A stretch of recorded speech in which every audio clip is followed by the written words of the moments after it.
మీ కుటుంబ శాంతి, ఆరోగ్యం, ఆర్థిక అభివృద్ధి కోసం రుద్రాక్ష మహాపూజలో తప్పక పాల్గొనండి. ఇప్పుడే నమోదు చేసుకోండి.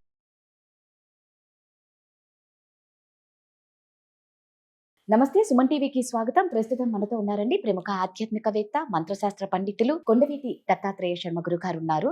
శుక్రవారం రోజు లక్ష్మీదేవికి ఎలాంటి పరిహారాలు చేసుకోవాలి, ఆ లక్ష్మీదేవి కటాక్షం అందరికీ కలగాలంటే ఏ గుడికి వెళ్ళాలి, ఎలాంటి పూజలు చేయాలి, ఎలాంటి పరిహారాలు చేయాలి, వీటన్నిటిని గురుగారిని అడిగి తెలుసుకుందాం. నమస్తే గురుగారు. నమస్కారం. సో నేను అన్నట్లు మామూలుగా శుక్రవారం అంటేనే లక్ష్మీదేవి వారం. లక్ష్మీదేవి కటాక్షం కావాలి, అందరి ఇళ్లలో లక్ష్మీదేవి ఉండాలి అని పొద్దున్న లేసినప్పటి నుంచి మీరైనా మేమైనా అందరం పరిగెడుతూ ఉండేది ఆ లక్ష్మీదేవి కోసం. ఏమన్నా పరిహారాలు చేసుకోవాలి అంటే ఎలాంటి పరిహారాలు చేసుకోవాలి? శ్రీ మహాగణాధిపతయే నమః. సృష్టిలో ప్రతి మనిషి కూడా ప్రధానంగా కావలసినటువంటివి 3 విధములైనటువంటి శక్తులు: ఇచ్ఛాశక్తి, జ్ఞానశక్తి, క్రియాశక్తి. ఈ 3 కూడా అమ్మవారి స్వరూపాలు. మహాకాళి, మహాలక్ష్మి, మహాసరస్వతి. ఈ వారాలలో శుక్రవారం అమ్మవారికి ప్రధానంగా సూచిస్తుంది. అందులో ప్రధానమైనటువంటిది ఇచ్ఛాశక్తి. మనిషికి అనేకమైనటువంటి కోరికలు ఉంటాయి. అంటే జీవితంలో ఎదగాలని, చక్కగా ఓ ఇల్లు కట్టుకోవాలి, మంచి జీవిత భాగస్వామి కావాలి, ఇలాంటి కోరికలు, సంతానం కావాలని కోరికలు ఉంటాయి. ఇవన్నిటికీ కూడా ఈ కోరికల యొక్క స్వరూపమే మహాలక్ష్మీదేవి. లక్ష్మి అంటే ధనం అని కాదర్థం. ఆనందము, ఐశ్వర్యము, ఆరోగ్యము, వీటన్నిటినీ కూడా లక్ష్మీదేవి స్వరూపంగా భావిస్తారు. ఇవన్నీ కలగాలి అంటే లక్ష్మీదేవిని ఏ విధంగా ఆరాధన చెయ్యాలి? శుక్రవారం రోజు అమ్మవారికి బాగా ప్రీతిపాత్రమైనటువంటి రోజు, అమ్మవారికి బాగా ఇష్టమైన రోజు. ఆ రోజు సూర్యోదయానికి ముందుగా నిద్రలేచి తలస్నానం చేసుకుని ఇంట్లో దీపారాధన చేయాలి. ఎప్పుడు చేయాలి? సూర్యోదయానికి ముందే దీపారాధన చేయాలి. సూర్యోదయం తర్వాత చేసేటటువంటి దీపారాధనకి ఎక్కువ ఫలితం ఉండదు. సాధ్యమైనంత వరకు సూర్యోదయానికి ముందే, అంటే 6 గంటల కల్లా ముందే దీపారాధన చేయగలగాలి. అధమపక్షం 6 నుంచి 7 మధ్యలో అయినా చెయ్యాలి తప్ప 7 తర్వాత చేసేటటువంటి దీపారాధనకి ఫలితం అనేది ఉండదు.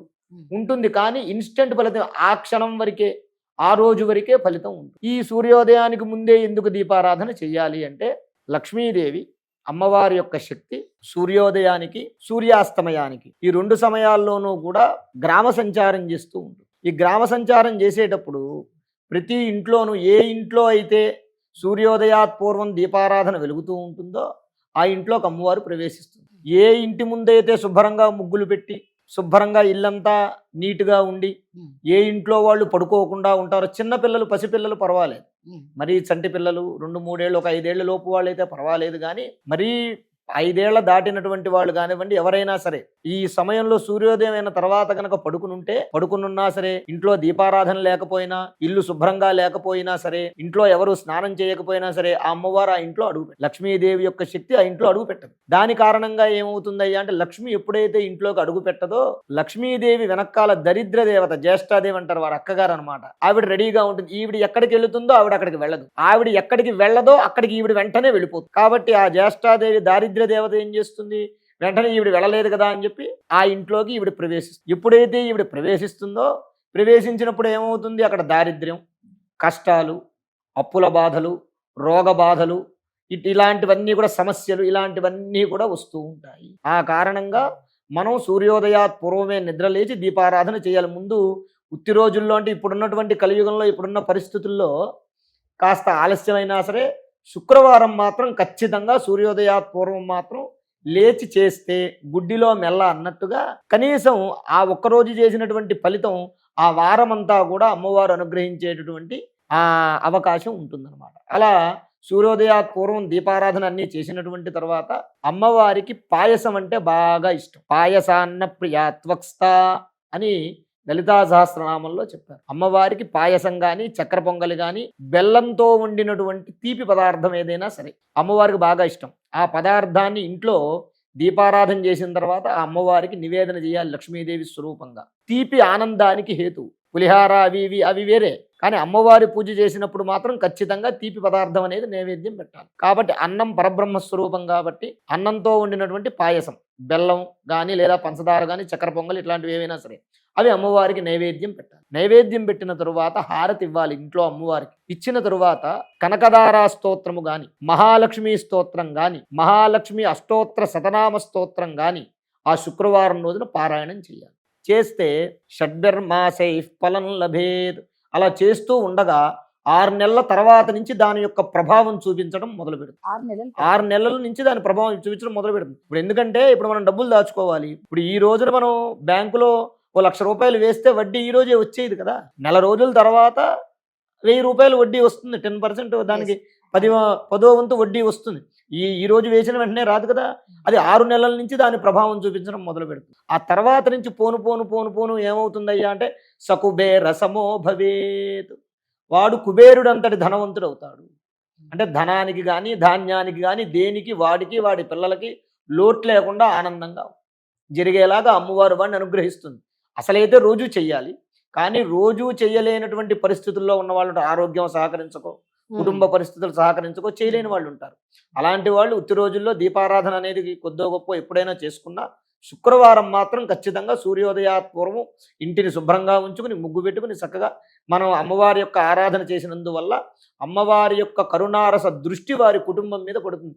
ఒక్కరి మీద కాదు, కుటుంబ సభ్యులందరి మీద కూడా పడి వాళ్ళకి ఆయురారోగ్యైశ్వర్యాలను ఆ యొక్క అమ్మవారు ప్రసాదిస్తుంది. తదుపరి ఏదైనా దేవాలయానికి వెళ్ళాలి. ఏదైనా దేవాలయం అంటే దగ్గరలో మహాలక్ష్మి అమ్మవారి దేవాలయం ఉందనుకోండి, చక్కగా వెళ్ళి ఒక 5 ప్రదక్షిణాలు చేసి అమ్మవారికి చక్కగా పూజ చేసుకోవాలి. పసుపు కుంకుమ కొబ్బరికాయ పూలు పళ్ళు పట్టుకెళ్ళి అమ్మవారికి పూజ చేయాలి. ఆ పూజ చేసుకున్న తర్వాత చక్కగా అక్కడ కాసేపు కూర్చుని అమ్మవారిని చూస్తూ ధ్యానం చేసుకుని మనకున్నటువంటి కష్టాలు, ఇప్పుడు మనకి ఎన్నో సమస్యలు ఉంటాయి, మన స్నేహితులు బంధువులు ఎవరో మన ఇంటికి వస్తారు. వచ్చినప్పుడు ఏం చేస్తాం, రే బాబు నాకే కష్టం ఉందిరా బాబు అని మనం చెప్పుకుంటాం. అలా అమ్మవారి దేవాలయానికి వెళ్ళి ఆ శుక్రవారం రోజున అమ్మవారికి చెప్పుకున్నందువల్ల అమ్మవారు అరే నా బిడ్డ నా దగ్గరికి వస్తున్నాడు కాబట్టి వీడికి కష్టం ఉంది కాబట్టి ఆ కష్టాన్ని వాడికి తొలగించాలి అని ఆ కష్టాన్ని నివారణ చేసే రకంగా అమ్మవారు మనల్ని అనుగ్రహిస్తుంది. ఒకవేళ ఇంటికి దగ్గరలో అలాంటి లక్ష్మీదేవి దేవాలయం లేకపోతే, ఆ అమ్మవారి దేవాలయం లేకపోతే దగ్గరలో రాజరాజేశ్వరి టెంపుల్ ఏదో ఒకటి ఉంటాయి. మహాలక్ష్మి అమ్మవారి దేవాలయం కనుక లేకపోతే ఏ అమ్మవారి దేవాలయానికైనా వెళ్ళొచ్చు. అంటే మీరు లక్ష్మీదేవి అన్నారు కదా, ఇక్కడ రాజరాజేశ్వరి దేవి అమ్మవారు కదా, మరి అంటే అమ్మవారి దేవాలయం ఏదైనా వెళ్ళొచ్చు అని చెప్పాను. అవును, దానికి ఏ అమ్మవారైనా వెళ్ళొచ్చని ఎందుకన్నానంటే షణ్ణవతి కళలు అని ఉంటాయి. అంటే 64 కళలు ఉంటాయి, చతుషష్ఠి కళలు అంటారు. ఆ చతుషష్ఠి కళలు కూడా ఆ ఏదైనా ఒక విగ్రహం ప్రతిష్టాపన చేసేటప్పుడు ఆ కళలన్నీ కూడా ఆ విగ్రహాన్ని ఆవాహన చేస్తారు, విగ్రహంలో ఆవాహన చేస్తారు. ఆ 64 కళల్లోనూ కూడా లక్ష్మీ కళ కూడా ఒకటి. అందువల్ల లక్ష్మీ స్వరూపం ఖచ్చితంగా ఆ అమ్మవారి యొక్క రూపంలో అక్కడ ఉంటుంది. ఏ అమ్మవారైనా సరే ఇచ్ఛాశక్తి, జ్ఞానశక్తి, క్రియాశక్తి, ఈ 3 శక్తులు ఎవరయ్యా అంటే ఈ 3 కలిపినటువంటి రూపమే అమ్మవారు. అక్కడ సరస్వతీదేవి ఉంది కదా అని చెప్పి మనం లక్ష్మీదేవి కాదు అని అనుకోవటానికి లేదు. పైకి మనకి కనబడే రూపమే సరస్వతీదేవి, కానీ లోపల ఉండేది లక్ష్మి, మహాకాళి, మహాలక్ష్మి, మహాసరస్వతి, 3 అమ్మవార్ల యొక్క రూపము కూడా దాంట్లో ఉంటుంది. అలాగే లక్ష్మీదేవి ఉంది కదా అని సరస్వతీదేవి కాదని అనుకోకూడదు. మనకి పైకి కనబడే రూపమే అది తప్ప మిగిలినటువంటి శక్తి లోపల లక్ష్మీ కళ అనేది ప్రతి అమ్మవారి లోపల ఉంటుంది. అలాగే సరస్వతీ కళ అనేది ప్రతి అమ్మవారి లోపల ఉంటుంది. కాబట్టి శుక్రవారం మహాలక్ష్మి అమ్మవారి దేవాలయం దగ్గరలో లేకపోతే ఏదైనా అమ్మవారి గుడికి వెళ్ళి చక్కగా కుంకుమ పూజ చేయించుకుని దర్శనం చేసుకుంటే అమ్మవారి యొక్క అనుగ్రహం వల్ల వారికి ఉన్న కష్టాలు నివారణ, లక్ష్మీ కటాక్షం పొందుతారు. 100%. ధన్యవాదాలు.